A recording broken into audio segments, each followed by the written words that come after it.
الحمدللہ رب العالمین والصلاة والسلام علی رسول اللہ وعلی آلہ وصحبہ اجمعین ومن تبعہم بإحسان الی یوم الدین۔ اشہد ان لا الہ الا اللہ وحدہ لا شریک لہ واشہد ان محمدا عبدہ ورسولہ، اما بعد۔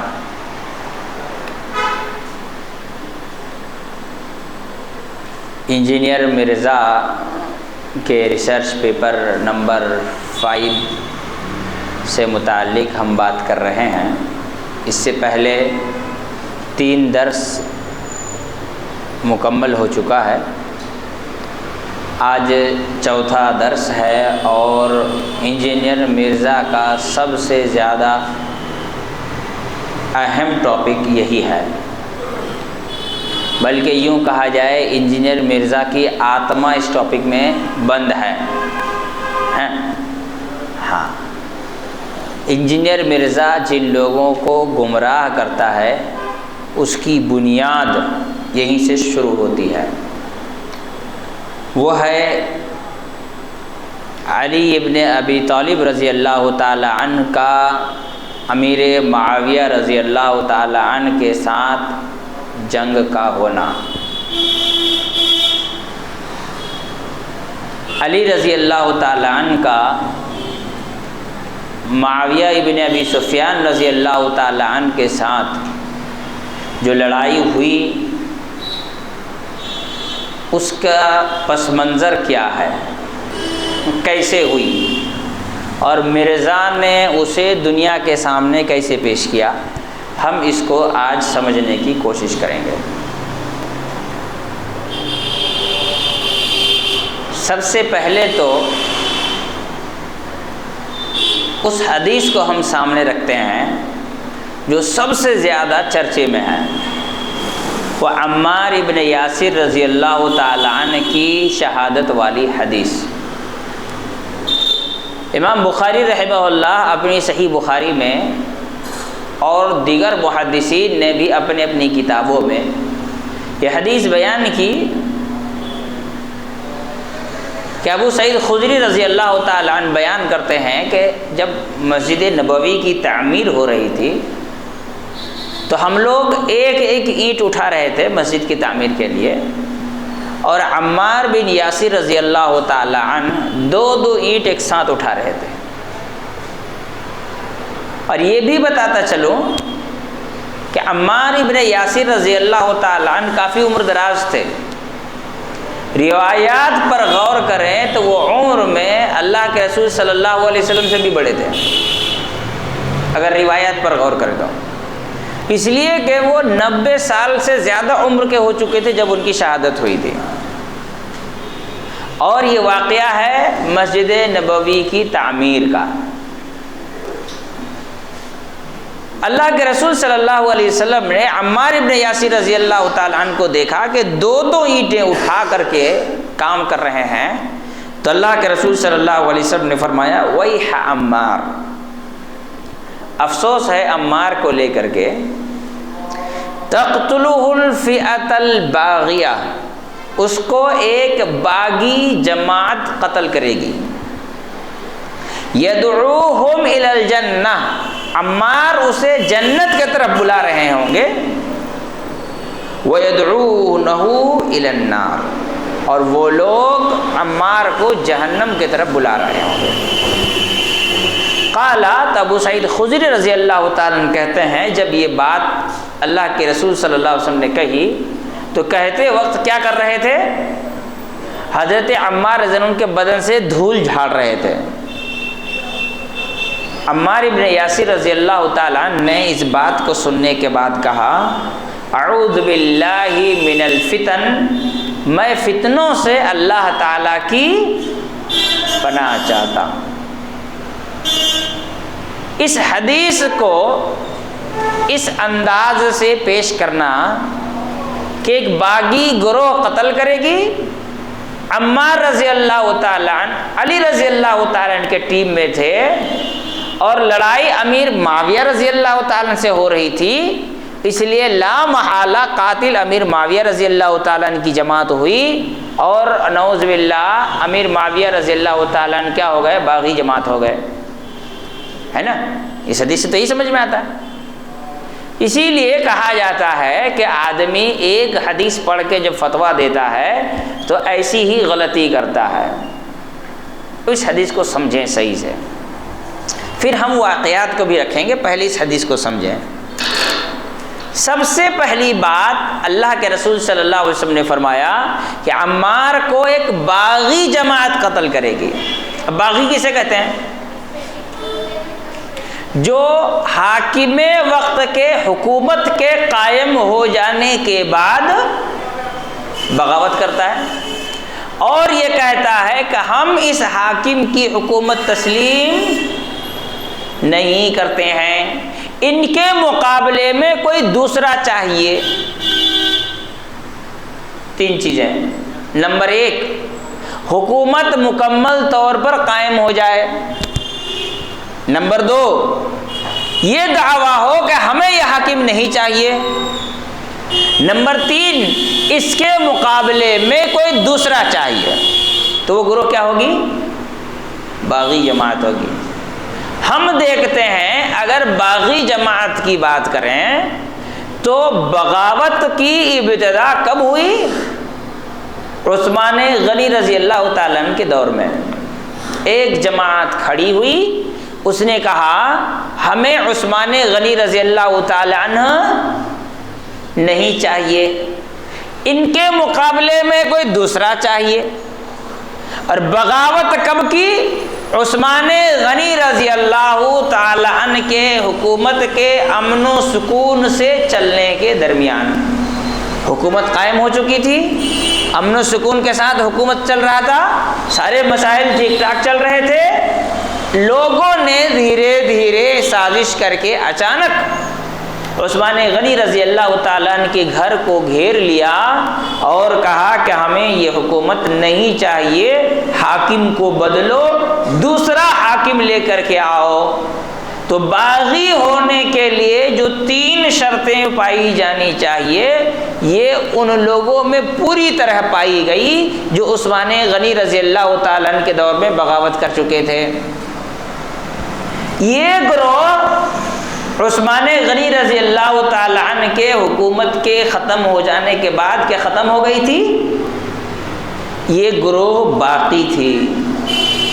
یہی وجہ ہے تاریخ کے کتابوں میں یہ بات مذکور ہے کہ جب ام المؤمنین عائشہ رضی اللہ تعالی عنہا کوفہ میں تھیں اور حضرت علی رضی اللہ تعالی عنہ سے بات چیت ہو چکی تھی کہ ابھی ہم لوگ جو لوگ قاتل عثمان ہیں ان کی گرفت نہیں کریں گے، بعد میں ان کو سزا دی جائے گی، ابھی ماحول کو ٹھیک کرنے کی کوشش کی جائے۔ تو ایسی صورت میں علی رضی اللہ تعالی نے اپنے گروہ کے لوگوں کو جمع کیا، جمع کرنے کے بعد کہا کہ کل میں جاؤں گا حضرت عائشہ رضی اللہ تعالی عنہ سے بات کرنے اور وہاں جا کر کے ہم صلح کا اعلان کریں گے۔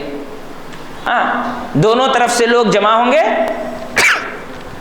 دونوں طرف سے دو دو لوگ، ایک ایک آدمی کھڑے ہوں گے اور ایک ساتھ ہم دونوں مل کر کے یہ اعلان کریں گے کہ ہم لوگوں نے صلح کر لی ہے، اب جنگ کی ضرورت نہیں ہے۔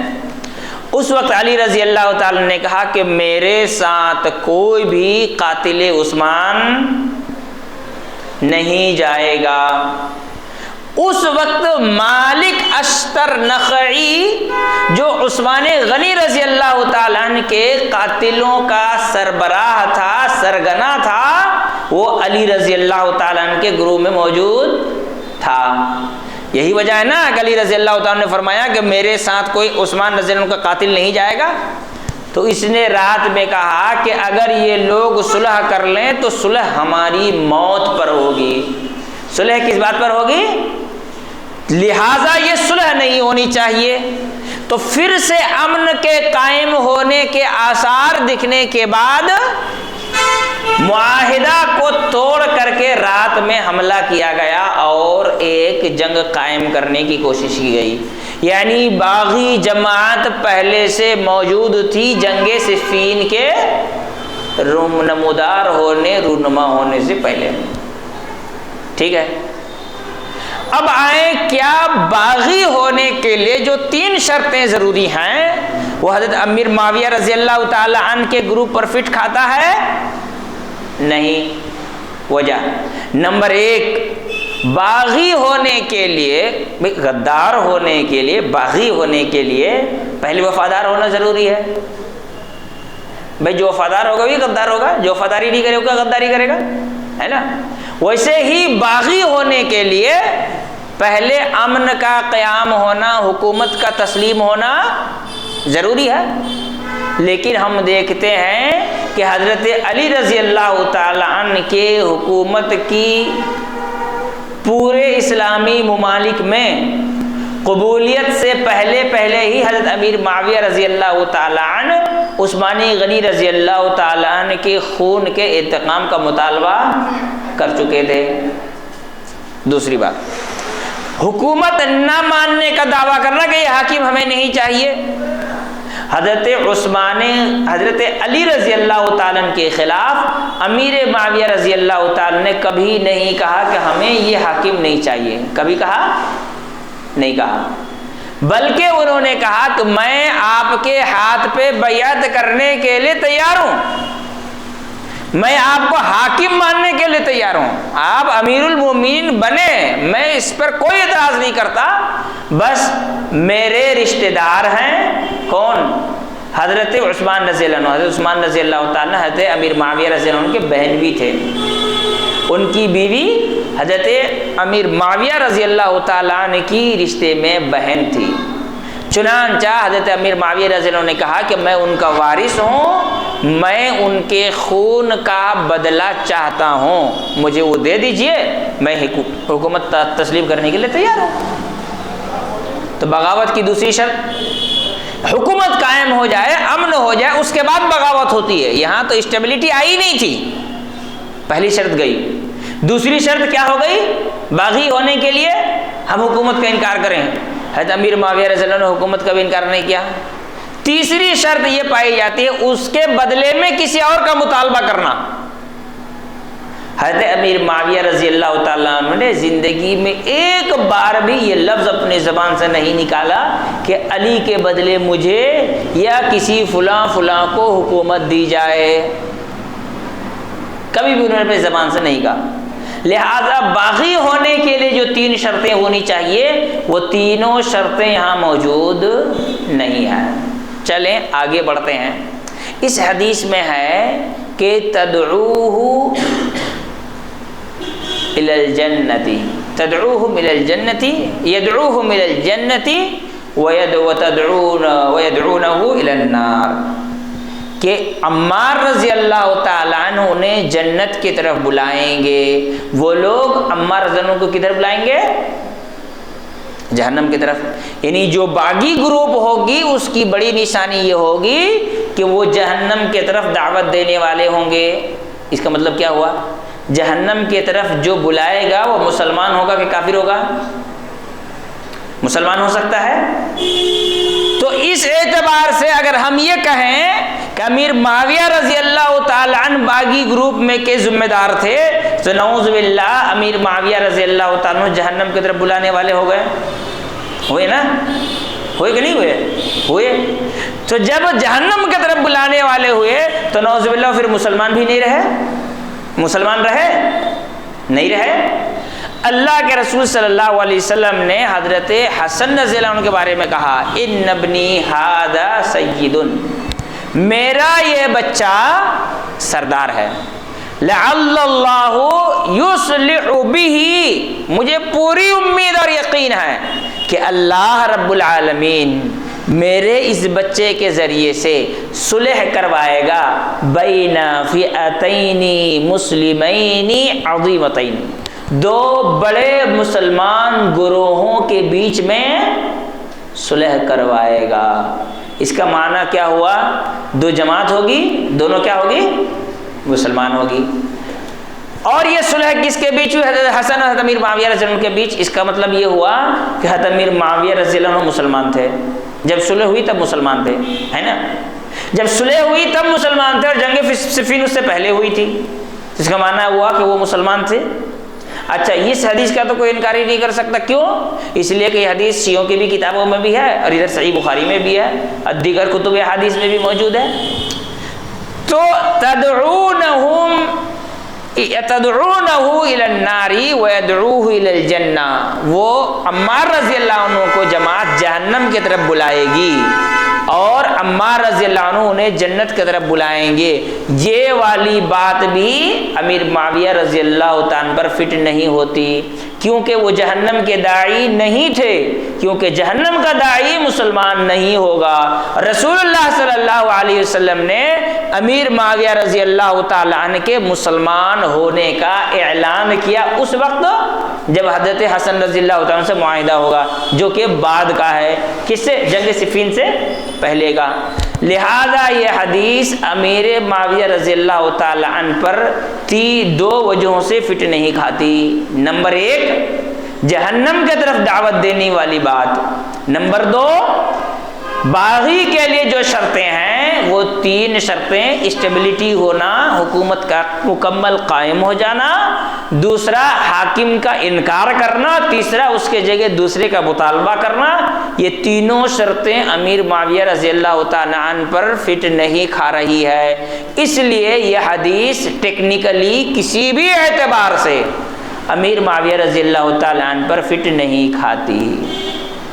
جو یہ کہتا ہے اس حدیث سے امیر معاویہ رضی اللہ تعالیٰ عنہ باغی ٹھہرتے ہیں، وہ امیر معاویہ رضی اللہ تعالیٰ عنہ کو غیر مسلم تصور کرتا ہے، اور اس کا یہ عقیدہ اس حدیث کے خلاف ہے جس میں رسول اللہ صلی اللہ علیہ وسلم نے امیر معاویہ رضی اللہ تعالیٰ عنہ کو مسلمان کہا، مسلمانوں کی بڑی جماعت کے وہ سردار تھے۔ تو یہ حدیث سمجھ میں آ گئی کہ یہ جو انجینئر مرزا کی سب سے بڑی دلیل حضرت امیر معاویہ رضی اللہ تعالیٰ عنہ کے خلاف بغاوت والی حدیث کی تھی، وہ حدیث حضرت امیر معاویہ رضی اللہ تعالیٰ عنہ پر فٹ نہیں بیٹھتی ہے۔ دوسری بات، امیر معاویہ رضی اللہ تعالیٰ عنہ کے سلسلے میں انجینئر مرزا نے یہاں پر جو بات لکھی اس میں ایک واقعہ لکھا ایک صحابی کے بارے میں۔ وہ صحابی کون تھے؟ ابو الغادیہ رضی اللہ تعالی عنہ۔ ابو الغادیہ رضی اللہ تعالی عنہ یہ صحابی تھے۔ کہتا ہے مرزا اس پرچے میں کہ حضرت عمار ابن یاسر رضی اللہ تعالی عنہ کو کس نے قتل کیا؟ ابو الغادیہ رضی اللہ تعالی عنہ، جبکہ ابو الغادیہ رضی اللہ تعالی عنہ امیر معاویہ رضی اللہ تعالی عنہ کے گروپ میں تھے۔ سب سے پہلی بات ٹیگ کیا ہے؟ 72 صحیح الاسناد حدیث کی روشنی میں، ہے نا؟ اچھا، ابو الغادیہ رضی اللہ عنہ کے بارے میں مسند احمد کی یہ حدیث نقل کرتے ہیں جس میں یہ کہا کہ حضرت ابو الغادیہ رضی اللہ تعالیٰ عنہ کہتے ہیں کہ میں نے عمار بن یاسر کو قتل کیا۔ یہ حدیث ضعیف ہے۔ یہ حدیث کیا ہے؟ امام ذہبی رحمۃ اللہ علیہ سیر اعلام النبلاء میں کہتے ہیں فیہ انقطاع، اس حدیث کے سند سے ایک آدمی غائب ہو گیا ہے، یہ حدیث منقطع ہے۔ یہ حدیث کیا ہے؟ تو 72 صحیح الاسناد کا ڈھول تو پھٹ گیا نا؟ ضعیف حدیث کو بیان کر کے دعویٰ کیا کیا کہ ہم صحیح حدیث بیان کر رہے ہیں، اور روایت کیا نقل کی کہ ابو الغادیہ رضی اللہ عنہ کہتے ہیں کہ میں نے عمار بن یاسر رضی اللہ تعالیٰ عنہ کو قتل کر دیا۔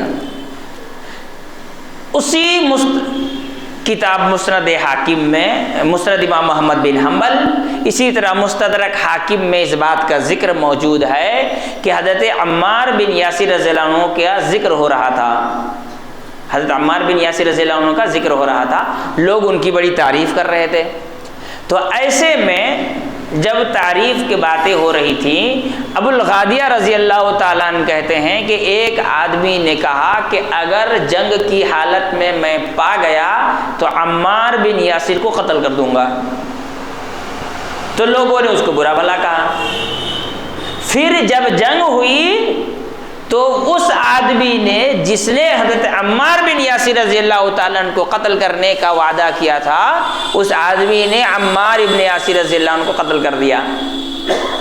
اسی طرح سے دیکھیے انجینئر مرزا ہی کے نوٹ میں اس کے اس سوال کا جواب چھپا ہوا ہے۔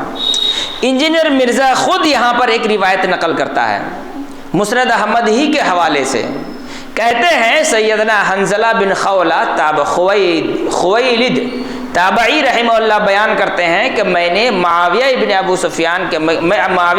ابو سفیان کے پاس تھا، اچانک وہاں 2 آدمی آئے۔ کتنے آدمی آئے؟ 2 آدمی آئے۔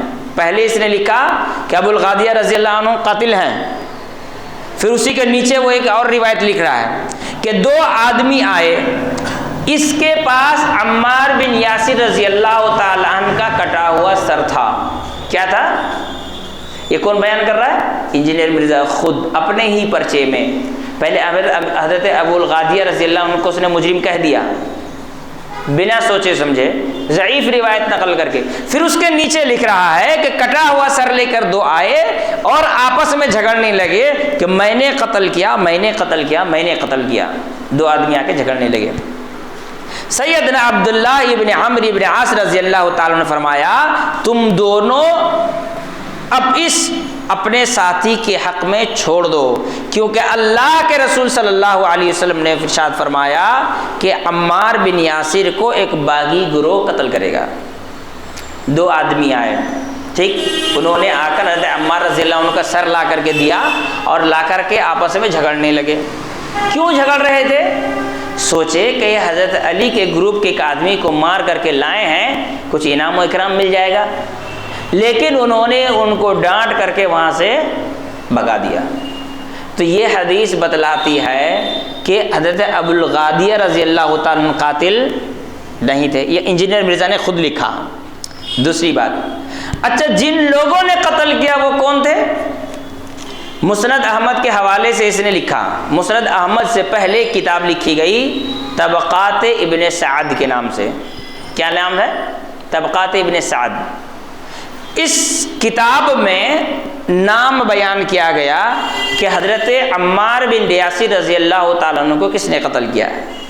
ایک عقبہ بن عامر الجہنی، عقبہ بن عامر الجہنی۔ دوسرا عمر بن حارث خولانی، دوسرا نام کیا ہے؟ عمر بن حارث خولانی۔ تیسرا شریک بن سلمہ المرادی، شریک بن سلمہ یا شریک بن مسلمہ المرادی۔ طبقات ابن سعد میں بسند صحیح اس بات کو نقل کیا گیا کہ وہی راوی جس نے اس حدیث کو نقل کیا کہ 2 لوگوں کو میں نے جھگڑتے ہوئے دیکھا، وہ روایت کرتے ہیں میں نے جنگ کے میدان میں ان تینوں کو حضرت عمار ابن یاسر رضی اللہ تعالیٰ عنہ پر حملہ کرتے دیکھا۔ کس پر؟ عمار بن یاسر رضی اللہ تعالیٰ عنہ پر حملہ کرتے دیکھا، اور میں نے دیکھا کہ ان 3 لوگوں نے حضرت عمار بن یاسر رضی اللہ تعالیٰ عنہ کو قتل کر دیا۔ اب آگے طبقات ابن سعد میں اس بات کا ذکر ملتا ہے کہ عمار رضی اللہ عنہ کو جو قتل کیا اس میں عقبہ بن عامر الجہنی ایک ایسا آدمی تھا جو کوفہ کا رہنے والا تھا۔ کہاں کا رہنے والا تھا؟ اچھا حضرت علی کہاں سے آئے تھے؟ کوفہ سے۔ حضرت امیر معاویہ کہاں سے آئے تھے؟ ملک شام سے۔ کوفہ کا رہنے والا کس ٹیم میں ہوگا؟ یہ تو الٹا ہو گیا۔ اچھا صرف کوفہ کا نہیں، آگے اور ڈیٹیل آتا ہے کہ حضرت عثمان غنی رضی اللہ تعالیٰ، اچھا اس نے قتل کیوں کیا؟ اس کا جواب یہاں ملتا ہے عثمان غنی رضی اللہ تعالیٰ عنہ کے زمانے میں اس عقبہ بن عامر الجہنی نے کوئی جرم کیا تھا۔ کیا تھا؟ شراب اور آپ کچھ پیا ہوگا، تو حضرت عثمان رضی اللہ تعالیٰ عنہ نے حضرت عمار بن یاسر کو حکم دیا تھا کہ اس کو کوڑے لگاؤ۔ کھل گیا سارا گرا، کھل گیا نا۔ عمار بن یاسر رضی اللہ تعالی عنہ کو عثمان غنی رضی اللہ تعالی عنہ کے زمانے میں وہ باغی جماعت کب سے ہے؟ ہاں ابا جی کے زمانے سے، انجینئر کے ہاں ابا جی ہے نا اس کے، سارے خوارج تو اسی کے ابا جی ہیں۔ عمار بن یاسر رضی اللہ تعالیٰ عنہ کو عثمان غنی رضی اللہ عنہ نے حکم دیا کہ اس کمبخت کو کوڑے لگاؤ، اس نے جرم کیا ہے۔ تو اس نے کہا، کہاں؟ وہاں مسند احمد والی حدیث اور طبقات ابن سعد کی حدیث، اس نے کہا کہ جنگ کے درمیان اگر میں پا گیا تو عمار کو چھوڑوں گا نہیں۔ پھر وہ والی حدیث کہ میں نے دیکھا 3 لوگوں کو، عقبہ بن عامر الجہنی، عمر بن حارث الخولانی اور شریک بن سلمہ المرادی کو، کہ یہ تینوں حضرت عمار پر جھپٹے اور حضرت عمار رضی اللہ تعالیٰ عنہ کو شہید کر دیا۔ پھر وہ حدیث اللہ کے رسول صلی اللہ علیہ وسلم نے فرمایا جو عمار کو قتل کرے گا، اس کے سامان کو لوٹے گا، وہ کہاں جائے گا؟ جہنم میں جائے گا۔ بات بالکل صاف اور کلیئر۔ کوفہ کے لوگ تو حضرت امیر معاویہ کے ساتھ آ نہیں سکتے ہیں۔ اس کا مطلب یہ ہوا کہ آئے تو حضرت علی کے ساتھ اور مار گئے اپنے ہی آدمی کو، اور سر لے جا کے حضرت امیر معاویہ کو دیا تاکہ کیا کر سکے، وہاں سے کچھ انعام لے سکیں۔ او بھیا پولیٹکس یہی ہے نا، اپنے ہی پارٹی کا 4 آدمی مروا دو، اس کے بعد کہو سامنے والے نے مارا ہے تاکہ سامنے والے کا پارٹی بدنام ہے۔ یہی نا ہے پولیٹکس، یہی تو چلتا ہے۔ اپنے ہی پارٹی کے آدمی کو مروا کر کے خود ہی آنسو بہا لیا اور کہا سامنے والے پارٹی نے ظلم کیا تاکہ لوگوں کی ہمدردی حاصل کی جائے۔ یہ پہلی غلطی، اس سے پہلے بھی یہی حرکت کیے تھے لوگ۔ کب؟ حضرت عائشہ رضی اللہ تعالیٰ عنہ والے جنگ میں کیا کیے تھے؟ ادھر سے کچھ لوگوں کو اور ادھر سے کچھ لوگوں کو مارا۔ حضرت عائشہ رضی اللہ تعالیٰ عنہ کے ٹیم کے لوگوں نے سمجھا بدعہدی حضرت علی کے ٹیم نے کیا ہے، اور حضرت علی رضی اللہ عنہ کے ٹیم کے لوگوں نے سمجھا بدعہدی حضرت عائشہ رضی اللہ تعالیٰ عنہ کے ٹیم نے کیا ہے، آپس میں لڑ پڑے اپنے ہی گھر کے 4 لوگوں کو قتل کرنے کے بعد۔ حضرت عائشہ بھی روکتے رہے، حضرت علی بھی روکتے رہے، جنگ روک نہیں سکے۔ ویسے ہی عمار بن یاسر رضی اللہ تعالیٰ عنہ کو ان خارجیوں نے قتل کیا، ان باغیوں نے قتل کیا جو باغی حضرت عثمان کے زمانے سے تھے۔ 2 لوگوں کی لڑائی کے بیچ میں وہ کام کر گئے۔ ایک اور روایت میں ڈھونڈ رہا ہوں، مل نہیں رہی ہے اس لیے کہ وہ کتاب نیٹ پر نہیں ہے، لیکن ایک عالم سے میں نے اس روایت کو سنا۔ وہ امام بخاری کی کتاب ہے التاریخ الکبریٰ، تاریخ کی بہت بڑی کتاب ہے۔ اچھا یہ کتاب بھی بڑی زبردست ہے۔ امام بخاری رحمۃ اللہ علیہ کو ماننا ہوگا، کیا دماغ! چاند کی روشنی میں پوری کتاب لکھے تھے، ہسٹری کی کتاب۔ کس میں؟ چاند کی روشنی میں پوری ہسٹری کی کتاب لکھے تھے۔ رات میں لیٹ جاتے تھے اور اٹھ کر کے پھر لکھتے تھے، پھر لیٹتے تھے، پھر کچھ یاد آتا پھر لکھتے تھے۔ اس طرح سے رات میں کبھی کبھی 15 بار اٹھتے تھے بستر سے، جو چیز دماغ میں آتا تھا اس کو نوٹ کرتے تھے۔ ہمارے گھر میں چھوٹے چھوٹے بچے جب روتے ہیں اور رات میں 3 بار باپ کو جاگنا پڑے تو صبح وہ کو بولتے کم بخت سوتا نہیں ہے، رات بھر میں سو نہیں سکا، ہے نا؟ ماں تو بولتے نہیں، باپ بولتا ضرور ہے۔ لیکن حضرت امام بخاری رحمۃ اللہ علیہ رات میں 15 دفعہ بستر پر لیٹنے کے بعد پھر اٹھ کر کے بیٹھتے تھے، کیا کہتے ہیں، کاغذ اٹھاتے تھے، قلم اٹھاتے تھے، پھر چاند کی روشنی میں پوری کتاب تاریخ الکبیر لکھ دیا۔ اس میں امام بخاری رحمۃ اللہ علیہ نے ایک روایت نقل کی، کہتے ہیں کہ ایک دفعہ عمار بن یاسر رضی اللہ تعالیٰ عنہ بیمار پڑ گئے۔ کیا پڑ گئے؟ بیمار۔ لوگوں کو لگتا ہے نا کہ بھائی زیادہ بیمار ہو گیا اب مر جائے گا، تو لوگ آئے کہ حضرت عمار بن یاسر رضی اللہ عنہ کے بارے میں کہ یہ تو اب انتقال کر جائیں گے، مر جائیں گے۔ تو حضرت عمار بن یاسر رضی اللہ تعالیٰ نے فرمایا کہ انی لا اموت فی شیء من مرضی، میں اپنی کسی بیماری کی وجہ سے مرنے والا نہیں ہوں، مجھے کسی بیماری کے وجہ سے موت نہیں آئے گی۔ کیوں؟ فإنی سمعت رسول اللہ صلی اللہ علیہ وسلم یقول، کہ میں نے رسول اللہ صلی اللہ علیہ وسلم سے یہ کہتے ہوئے سنا کہ انی لا اموت الا قتلا بین فئتین مسلمتین، میں نہیں مروں گا مگر 2 مسلم گروہوں کے لڑائی کے بیچ میں۔ یہ نہیں کہا کیا کہ ایک گروہ سے تم آؤ گے، دوسرے گروہ کے لوگ تم کو قتل کریں گے، بلکہ کیا کہا اللہ کے رسول صلی اللہ علیہ وسلم نے کہ بین فئتین مسلمتین، دو مسلم گروہوں کے لڑائی کے بیچ میں مجھ کو قتل کر دیا جائے گا۔ اس کا مطلب قاتل کوئی دوسرا ہوگا، دو لوگوں کے لڑائی کے بیچ میں کوئی آ کے قتل کر کے جائے گا۔ بات سمجھ میں آ گئی؟ اس حدیث سے بھی اس بات کی طرف واضح اشارہ ملتا ہے کہ اللہ کے رسول صلی اللہ علیہ وسلم یہ بتا رہے ہیں کہ جب حضرت علی اور حضرت امیر معاویہ کے درمیان جنگ ہوگی تو ایسی صورت میں بیچ میں گھسپیٹ کر کے ان کو قتل کیا جائے گا، ان کو دونوں گروہ میں سے کوئی بھی قتل نہیں کرے گا۔ اب سوچئے بات سمجھ میں آئی کتنا زیادہ؟ کہاں کی حدیث کہاں اٹھا کر کے آدمی، اسی لیے کہتے ہیں نا ایک حدیث پڑھ کے 1.5 لائن پڑھ کے مفتی نہیں بننا چاہیے۔ میں جو بات بتا رہا ہوں یہ سب بڑے بڑے علماء کی تحقیق ہے، جنہوں نے اپنی رات دن لگا کر کے کتابوں کو پڑھا ہے، کھنگالا ہے، کتابیں ڈھونڈی ہے، نکال کر تحقیق کر کے ان ساری باتوں کو بیان کیا ہے۔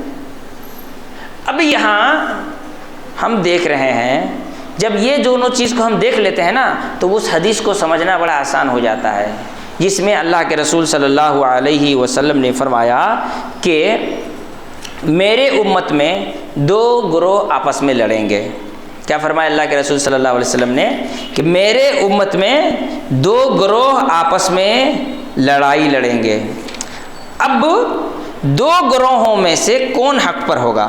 سوال یہ ہے کہ دو گروہوں میں سے کون حق پر ہوگا؟ تو ایسی صورت میں اللہ کے رسول صلی اللہ علیہ وسلم نے فرمایا دو گروہوں میں سے وہ حق پر ہوگا جو ان دو کے بیچ سے ایک تیسری جماعت نکلے گی اور اس کو جو قتل کرے گا وہ حق پر ہوگا۔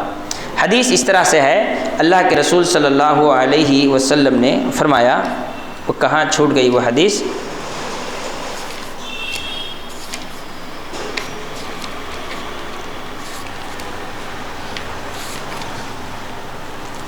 یہیں تو تھی کہیں پر۔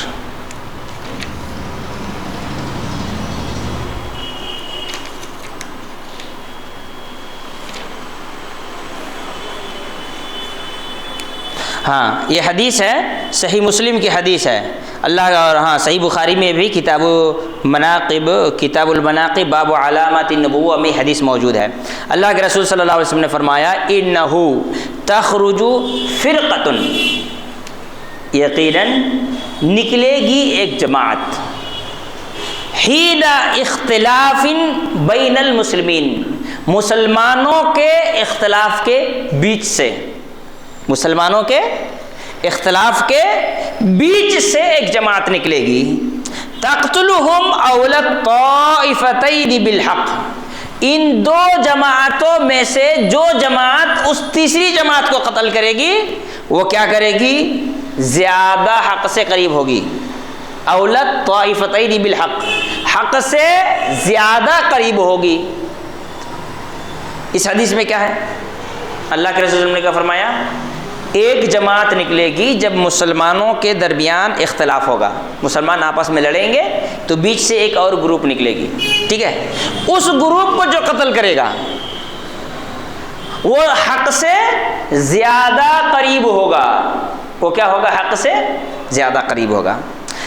اسی لیے اللہ کے رسول صلی اللہ علیہ وسلم کے سامنے ایک واقعہ پیش آیا کہ اللہ کے رسول صلی اللہ علیہ وسلم ایک دفعہ مال تقسیم کر رہے تھے، ایک آدمی آیا کہنے لگا اعدل یا محمد، اے محمد آپ انصاف کرو۔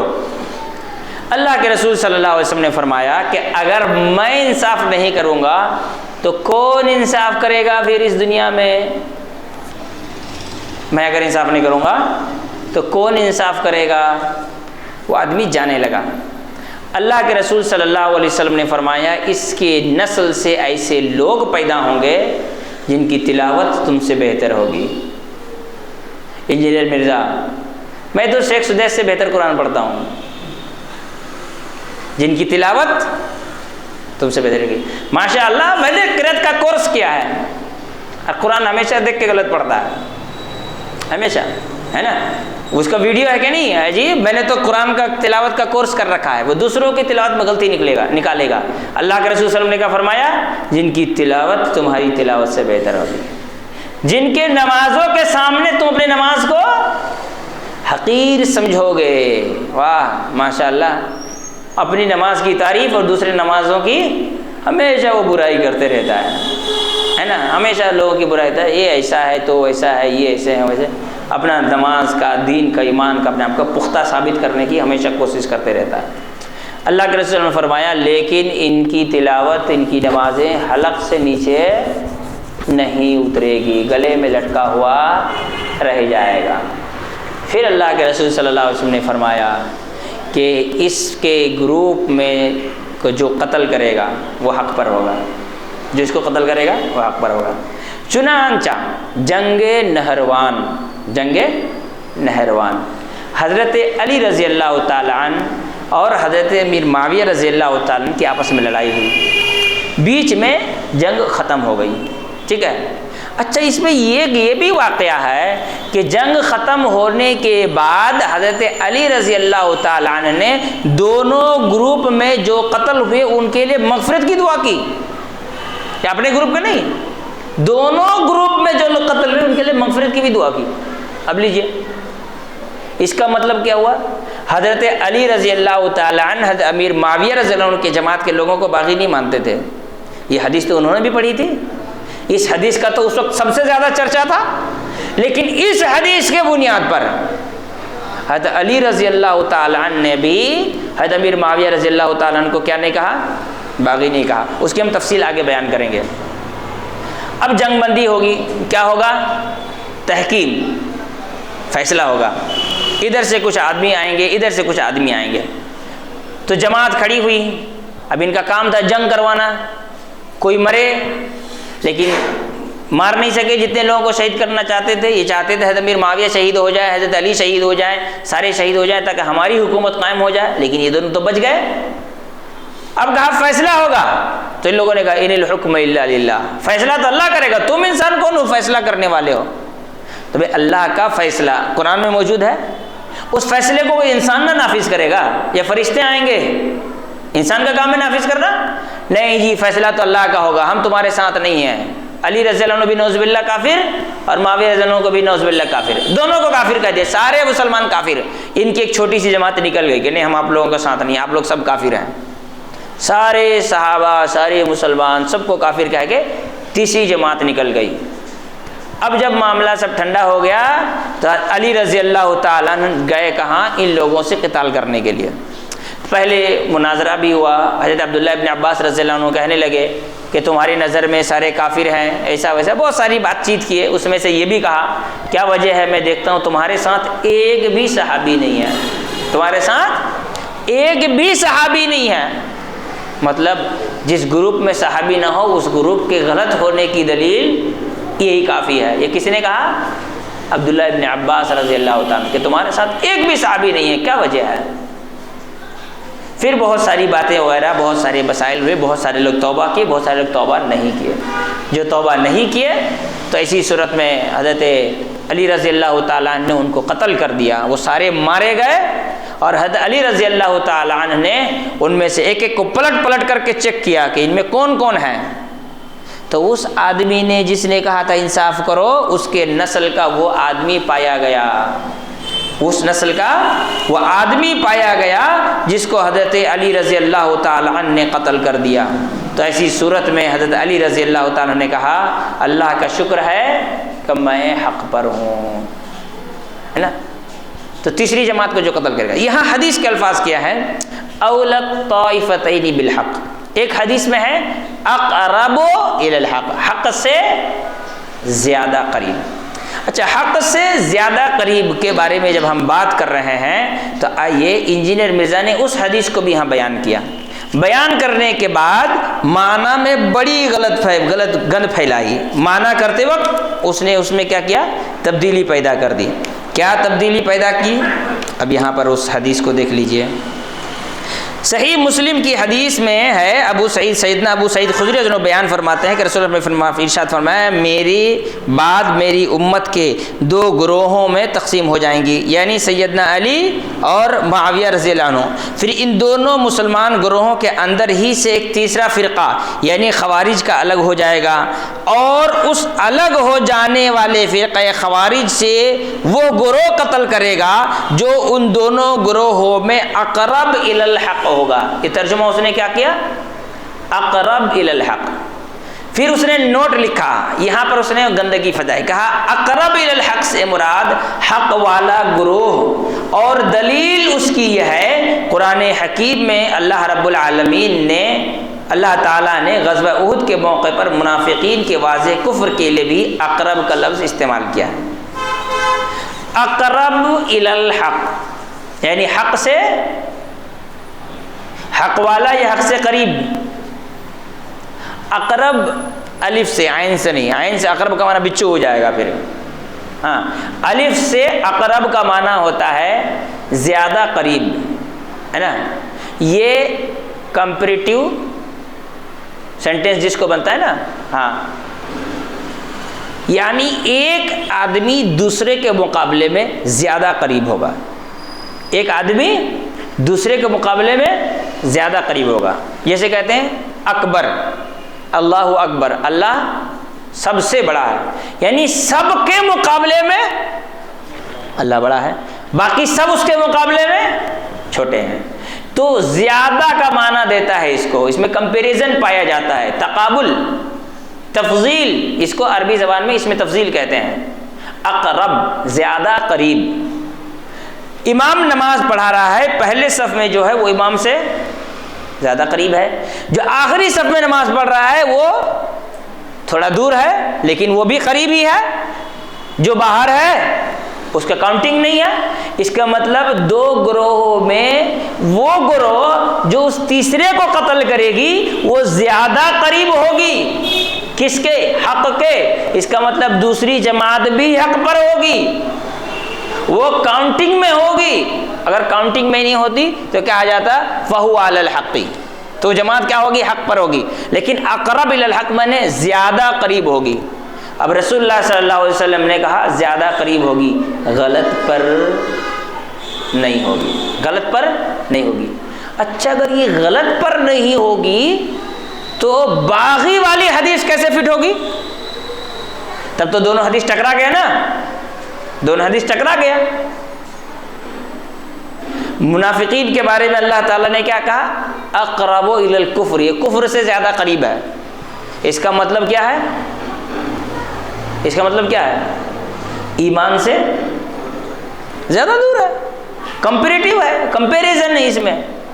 تو یہ حق سے زیادہ قریب ہوگی، مطلب دوسرا والا حق سے تھوڑی دور پر ہوگی لیکن وہ بھی حق پر۔ لیکن اگر وہ حق پر نہیں ہوگی، اگر وہ حق پر نہیں ہوگی تبھی باغی والی حدیث کسی حد تک فٹ کرنے کی کوشش کی جا سکتی ہے۔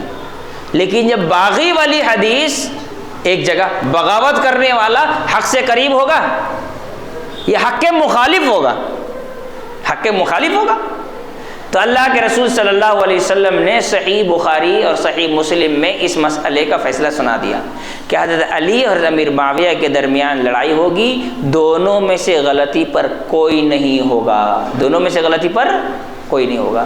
زیادہ قریب وہ ہوگا حق سے جو اس تیسرے گروہ کو قتل کرے گا، اور وہ حضرت علی رضی اللہ تعالیٰ عنہ تھے۔ اب یہ باغی گروپ والی حدیث واضح ہو گئی، اور انجینئر مرزا نے جس طرح سے یہاں پر اچھا یہاں ایک اور منافقت، ایک اور پرچہ انجینئر مرزا کا جس کا نام ہے ناسبیت اور یزیدیت۔ کیا نام ہے اس کا؟ ناسبیت اور یزیدیت۔ اس پرچے میں اس نے لکھا کہ حضرت امیر معاویہ رضی اللہ تعالیٰ عنہ کا حضرت علی سے جنگ کرنا اجتہادی غلطی ہے۔ کس نے لکھا؟ انجینئر مرزا نے خود ہی لکھا، ناسبیت اور یزیدیت، اس میں وہ بھی ٹائٹل میں ریڈ کلر سے لکھا ہے، ٹائٹل جو لکھا اس میں ریڈ کلر میں، اور اس میں سے وہ اجتہادی غلطی کے خلاف لکھ رہا ہے اور کہتا ہے یہ اجتہادی غلطی نہیں ہے ان کی، یہ جان بوجھ کر انہوں نے ایسا کیا، کیونکہ اجتہادی غلطی اگر ہوگی تو کیا ہوگا؟ اللہ کے رسول صلی اللہ علیہ وسلم نے فرمایا اذا حکم الحاکم فاجتہد فاصاب فلہ اجران، اگر کوئی حاکم اجتہاد کرتا ہے اور صحیح فیصلہ کرتا ہے تو اس کے لیے 2 نیکی ہے، وَإِنْ أَخْطَأَ، اگر غلطی کرتا ہے فَلَهُ أَجْرٌ، تو بھی وہ گنہگار نہیں ہوگا، اس کے لیے 1 اجر ہے۔ اب وہ اگر کہہ دے گا کہ انجینئر مرزا نے کہہ دے کہ حضرت امیر معاویہ رضی اللہ عنہ کی یہ غلطی اجتہادی تھی تو وہ غلط نہیں کہہ سکتا ہے، پھر کہے گا کہ حضرت امیر معاویہ کو تو کم سے کم 1 نیکی ملی، تو بکواس کر کے کیوں گناہ لے رہا ہے؟ اس لیے اس پرچے میں تو اجتہادی غلطی لکھ دی، اب یہاں کاٹ دیا، اور یہاں اجتہادی غلطی نہیں لکھی بلکہ کہ حنفی مولوی جس کو ساری زندگی گالی دیا ہے، حنفیوں کو بہت گالی دیتا ہے یہ امام بدر الدین عینی، یہ حنفی مولوی ہیں، ٹھیک ہے، ساری زندگی حنفیوں کو گالی دی، اور یہاں پہ کوٹ کر رہا ہے حنفی مولوی کو، اور کہا کہ یہاں پر ان کو اجتہادی غلطی نہیں کہہ سکتے کیونکہ دلیل کس کے ساتھ ہے؟ حضرت علی رضی اللہ عنہ کے ساتھ ہے۔ خیر منافقت، الگ الگ جگہ الگ الگ چہرہ، الگ الگ چہرے الگ الگ جگہ الگ الگ چہرے، ذو الوجہین، اس کے 2 چہرے ہیں، کبھی ادھر ہے کبھی ادھر ہے، کبھی ادھر پھنس رہا ہے تو کبھی ادھر پھنس رہا ہے، اپنی ہی بات کے خلاف خود ہی لکھ رہا ہے۔ ایک پرچے میں لکھتا ہے اجتہادی غلطی ہے، دوسرے میں لکھتے نہیں نہیں یہ اجتہادی غلطی نہیں ہے، یہ ان کی جان بوجھ کر کی ہوئی غلطی ہے، یہ جان بوجھ کر انہوں نے کیا۔ اچھا، ایک تقریر میں اس نے کہا کہ اگر ہم حضرت علی کے زمانے میں ہوتے تو ہم ان کے گردن پہ چھری رکھ دیتے، ہم ان کے گردن پہ تلوار رکھ دیتے۔ حافظ ابو یحییٰ نور پوری صاحب اس کے گھر گئے تھے تو باہر نہیں نکلا، گھر میں دبک کے بیٹھا تھا اور کہہ رہا ہے حضرت امیر معاویہ کے سامنے کھڑے ہو کر ان کی گردن پہ تلوار رکھ دیتے۔ ارے پورے کوفہ کے لوگ مل کے گردن پہ تلوار رکھنے کی جرت نہیں جٹا سکے، پورے کوفہ کے لوگ جتنے موجود تھے کوفہ میں، سارے لوگ مل کر کے حضرت امیر معاویہ رضی اللہ عنہ کے گردن پر تلوار رکھنے کی ہمت نہیں جٹا سکے۔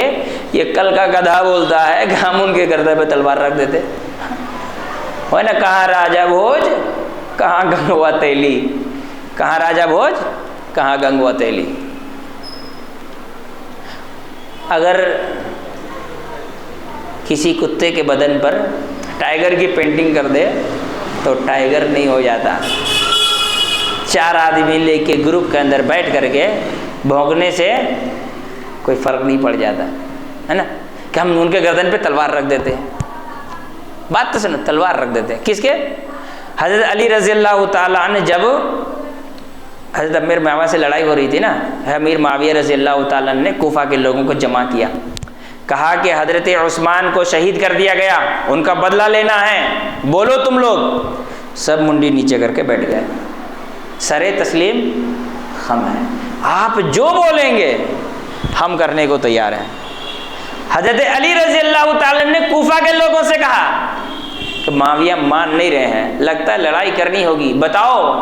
اتنا شور مچایا لوگوں نے، اتنا شور مچایا، حضرت علی رضی اللہ عنہ کہنے لگے انا للہ و انا الیہ راجعون، اور مسجد سے غصہ کر کے نکل گئے۔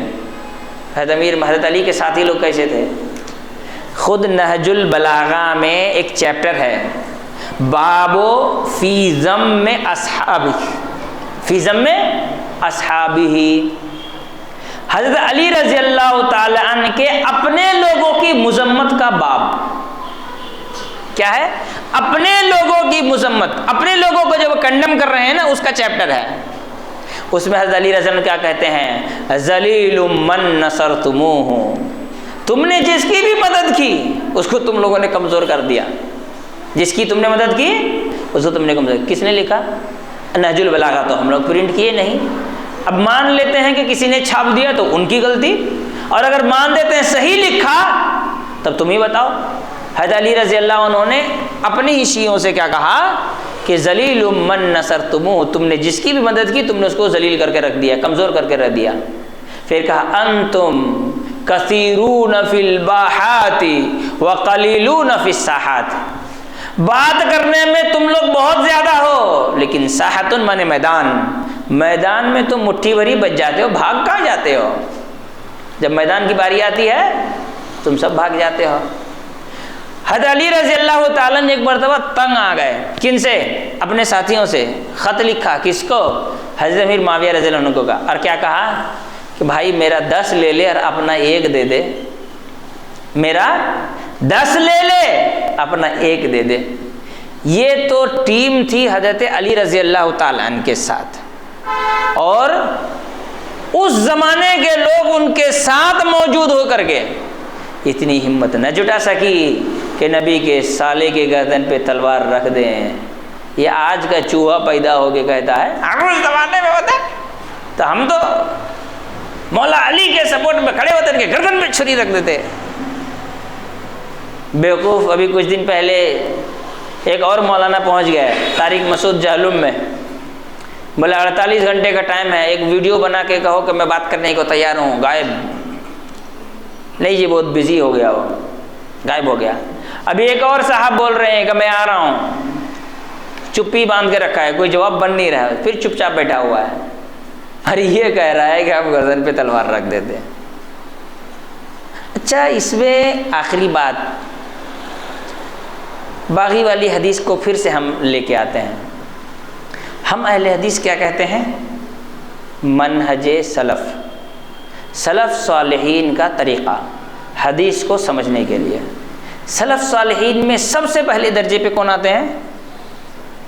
صحابہ کرام۔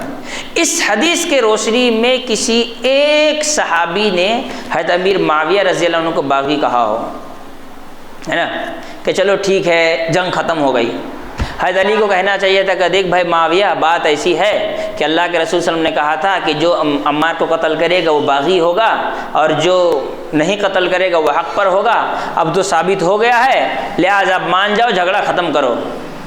پرپوزل رکھنا چاہیے تھا نا حضرت علی رضی اللہ عنہ کو کہ تم باغی ہو، تم غلط پر ہو، میں صحیح پر ہوں۔ اس کی دلیل حضرت عمار کی شہادت ہے، حضرت عمار شہید ہو گئے، میں حق پر ثابت ہو گیا، تم باطل پر ثابت ہو گئے، لہٰذا اب جنگ کرنے کی ضرورت نہیں ہے، جو بھی تمہارے ساتھ کھڑا ہے وہ حدیث کے خلاف ہے، نبی کے خلاف ہے۔ کہا کیوں نہیں کہا بھائی؟ کہنا چاہیے تھا نا۔ یہ تو پھر حضرت علی رضی اللہ تعالیٰ انجینئر کے مقابلے میں کم سمجھتے، اس حدیث کو حضرت علی سمجھے نہیں تھے جو انجینئر مرزا اور مودودی سمجھا، ہے نا۔ مودودی اس کے ابا ہیں، اس لائن کے وہی ابا ہیں، اس لیے کہ اکثر ہسٹری وہ خلافت الملوکیت سے ہی پڑھا ہے، اور بڑی تعریف کی اس کتاب کی اس نے، ہے نا۔ بات تو یہی ہے کہ حضرت علی رضی اللہ عنہ نہیں سمجھے، نعوذ باللہ یہ زیادہ سمجھ رہا ہے۔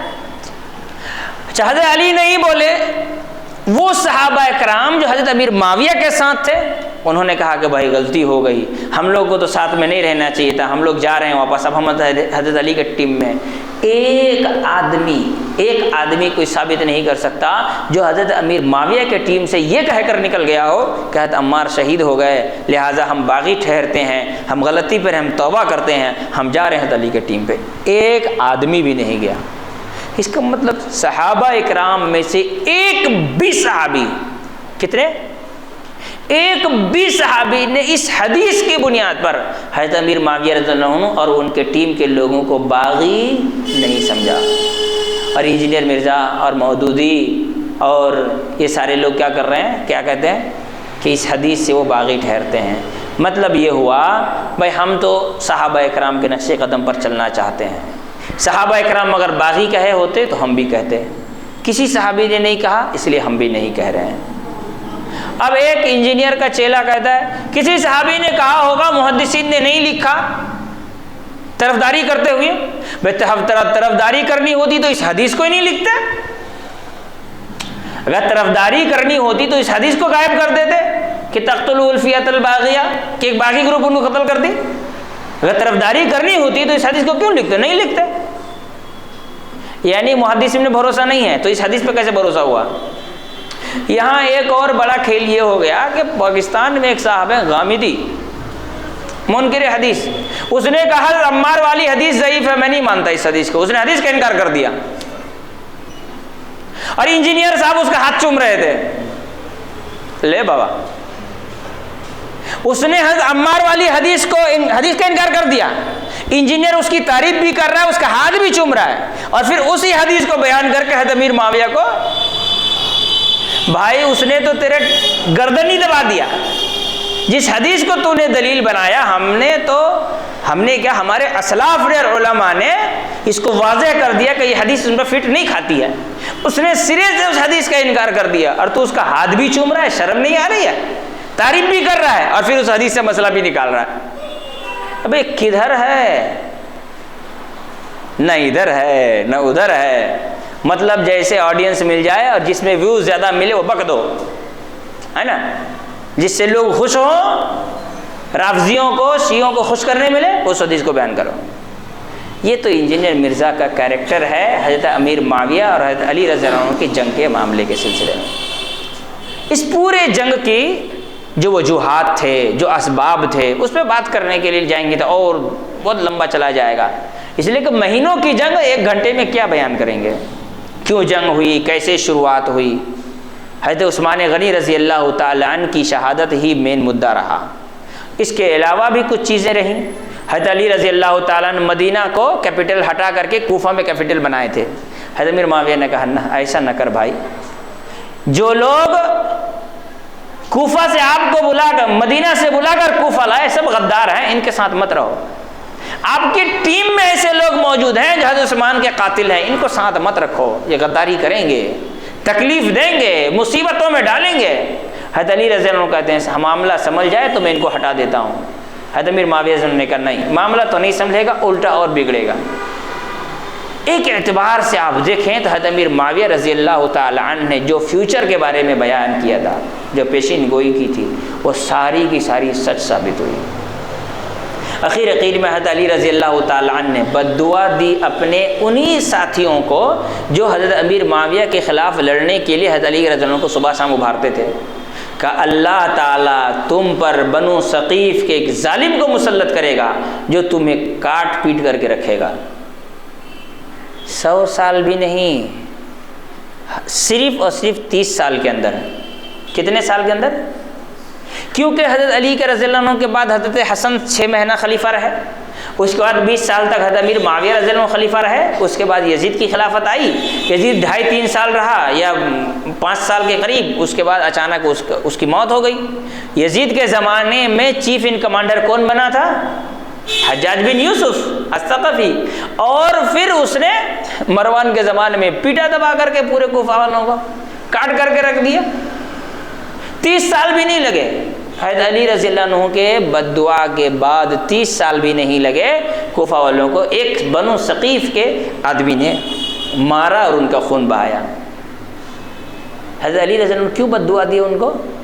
یہی وجہ تھی، روزانہ تکلیف پیدا کرنا، کانٹے لا کر راستے میں رکھ دینا، پریشانیوں مصیبتوں میں لوگوں کو مبتلا کرنا. اور یہی وہ باتیں تھیں جو حضرت امیر معاویہ رضی اللہ عنہ کہہ رہے تھے کہ ایسا نہ کر، انہیں ساتھ نہ رکھ، یہ بہت تنگ کریں گے. اور حضرت امیر معاویہ رضی اللہ تعالی عنہ کی یہ سوجھ بوجھ تھی، یہ ان کی دور اندیشی تھی جسے وہ دیکھ رہے تھے. علامہ ظہیر رحمۃ اللہ علیہ ایک تقریر میں کہتے ہیں امیر معاویہ سے بڑے پولیٹیشین پر سورج طلوع نہیں ہوا ہے. حضرت عمر بن خطاب رضی اللہ عنہ کا زمانہ تھا، جنگ ہو رہی تھی. خالد بن ولید رضی اللہ عنہ نے چٹھی لکھا کہ ہماری فوج کمزور پڑ رہی ہے اور فوجی چاہیے. کتنے چاہیے؟ اور فوجی چاہیے. حضرت عمر رضی اللہ عنہ نے 3 آدمی کو بھیجا، مغیرہ بن شعبہ، عمرو بن عاص، امیر معاویہ. ان تینوں کو شیعہ اور مرزا دونوں گالی دیتے ہیں، یہی 3 آدمی ہیں. اور حضرت عمر نے خط کیا لکھا کہ 3000 کی لشکر بھیج رہا ہوں. ایسے ویسے آدمی نہیں تھے. وہ جو چیز دیکھ رہے تھے، جو فیوچر انہیں نظر آ رہا تھا، لوگوں کی حرکتوں، بھئی زمانہ جاہلیت سے انہوں نے حکومت کی ہے، حکومت ان کی رگ رگ میں تھا، یہ انسان کی حرکتوں سے واقف تھے. کہے کہ نہ علی، ان لوگوں کو ساتھ نہ رکھیے، یہ لوگ غداری کریں گے، ان کو اپنی ٹیم سے باہر کیجئے. حضرت علی رضی اللہ تعالیٰ ان کو ٹیم سے باہر نہیں کر سکے. حضرت امیر معاویہ رضی اللہ عنہ کی لڑائی اسی وجہ سے تھی. ہم یہ نہیں کہتے حضرت علی غلط پر تھے، وہ زیادہ صحیح تھے، لیکن حضرت امیر معاویہ بھی، تاریخ اس بات پر گواہ ہے، امیر معاویہ بھی غلط ثابت نہیں ہوئے، کیونکہ نبی نے ان کو غلط نہیں کہا نا. نبی نے بھی تو کہا تھا کہ وہ بھی صحیح ہے لیکن تھوڑی سی دوری پہ کھڑے ہیں. جو چیز میں انہیں 4 دن صبر کرنا تھا وہ نہیں کیے بس، ورنہ ان کے مطالبات، ان کے ڈیمانڈز اور وہ جو کچھ فیوچر کو دیکھتے ہوئے کہہ رہے تھے، وہ ساری کی ساری چیزیں صحیح ثابت ہوئیں. صحیح ثابت ہوئیں، اور شیعوں کو اسی بات کی تکلیف ہے۔ یہ تینوں آدمی ان کے نظر میں ابو جہل سے بھی برے ہیں، مرزا کے بھی نظروں میں۔ کون؟ مغیرہ بن شعبہ، عبد الرحمن ابن عوف، کیا تھا، عمرو بن عاص، اور حضرت امیر معاویہ رضی اللہ عنہ، جن کو حضرت عمر رضی اللہ عنہ نے کیا کہا تھا، 3000 فوجی بھیج رہا ہوں۔ بھیجا کتنا؟ 3 آدمی۔ کیا دماغ تھا! ایک مرتبہ کچھ مجلس بیٹھی تھی تو ایک آدمی نے اٹھ کر سوال کیا، مجلسیں وہاں بھی ہوتی تھی، حضرت امیر معاویہ رضی اللہ عنہ بادشاہی مزاج کے آدمی تھے، تو کہا کہ سب لوگ اپنا اپنا سوال پوچھو جس کو جو پوچھنا ہے۔ تو ایک آدمی نے کھڑے ہو کر کے ایک آدمی سے پوچھا کہ بتاؤ تمہاری عقل مندی کتنی ہے؟ تو اس آدمی نے کہا کہ میں کسی بھی مصیبت میں پڑ جاؤں نا، میں منٹوں میں اس کا حل نکال لیتا ہوں۔ تو اس نے کہا کہ امیر المومنین آپ بتائیے، حضرت امیر معاویہ رضی اللہ عنہ سے کہا کہ میں مصیبت میں پیر ہی نہیں ڈالتا ہوں۔ کس نے کہا؟ حضرت امیر معاویہ رضی اللہ عنہ۔ ان کی دور اندیشی ان کے زمانے میں ایسی، اللہ کے رسول صلی اللہ علیہ وسلم نے سب سے زیادہ دعا ان کو نہیں دی تھی، ان کے بھی بڑی فضائل ہے، ان کی دعائیں ہیں۔ کبھی موقع ملے تو حضرت امیر معاویہ کے فضائل، بلکہ صرف اسی پر اگر ہم بات کریں رسول اللہ صلی اللہ علیہ وسلم نے کیا کیا دعائیں دی تھیں تو 1.5-2 گھنٹے کی تقریریں کی جا سکتی، جو دعائیں رسول اللہ صلی اللہ علیہ وسلم نے حضرت امیر معاویہ رضی اللہ عنہ کو دی تھی، کیونکہ اللہ تعالیٰ کو کام لینا تھا، اللہ نے وہ کام لیا۔ وہ فتنہ جو اسلام کو ختم کرنے کے لیے ابو جہل کے بعد سب سے زیادہ آگے تھا، یہودیوں کا سب سے بڑا اعلی کار عبداللہ ابن سبا اور اشتر نخعی، ان لوگوں کو راستے سے ہٹانے والے حضرت امیر معاویہ رضی اللہ تعالیٰ نے، اسی وجہ سے تکلیف ہے لوگوں کو۔ اور یہ بات بھی بتا دوں، خلافت کے بارے میں حضرت امیر معاویہ کے بارے میں ایک حدیث آتی ہے کہ خلیفہ تھے۔ ہاں، ایک حدیث آتی ہے، اللہ کے رسول صلی اللہ علیہ وسلم نے فرمایا کہ 12 خلیفہ ہوں گے۔ کتنے؟ 12، کلہم من قریش، سارے کے سارے قریشی ہوں گے۔ تو 12 خلیفہ اگر گنیں گے، حضرت معاویہ خلیفہ ثابت ہوتے ہیں۔ ایک جگہ حدیث کیا ہے؟ 30 خلیفہ، ایک جگہ کیا ہے 30 سال تک خلافت، ایک جگہ کیا ہے 12 خلیفہ ہوں گے، خلیفہ بھی ثابت ہو گئے۔ پھر وہ نبی و رحمت بھی آ گیا۔ یہ ساری حدیثیں ہمیں بتلاتی ہیں کہ انجینئر مرزا نے حدیث کے ساتھ جو فراڈ کیا ہے وہ کم نہیں ہے، اور ابھی باتیں تو ابھی اور آگے باقی ہیں، آگے انشاءاللہ گفتگو کریں گے۔ اللہ تعالی ہم تمام لوگوں کو سمجھ کی توفیق عطا فرمائے۔